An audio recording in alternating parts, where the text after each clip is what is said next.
Ebola out of the country's residents remain uneasy after reports emerged that many people entering the country through unofficial crossing points are bypassing health screening.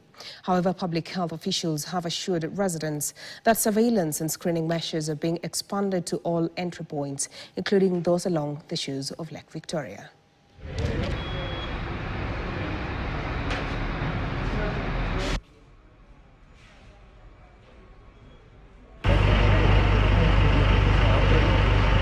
People pass from all corners. From here to Malaba, kuna passing points mingi sana zenye watu wanatumia kupita. In fact, a few people ndio wanapita kwa custom. So, majority yenye watu yafaa wadeal nao, hawadeal nao.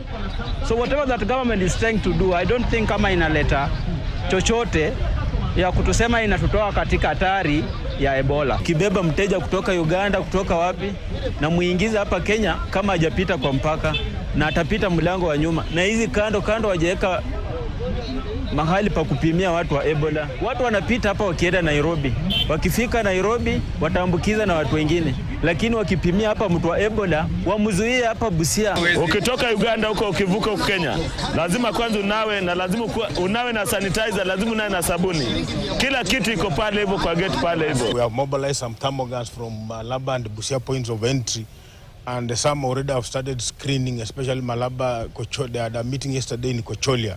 And even yesterday we concluded a meeting with our Ugandan counterparts, and at Uganda at the poorest points, they are also starting screening using the village health committees.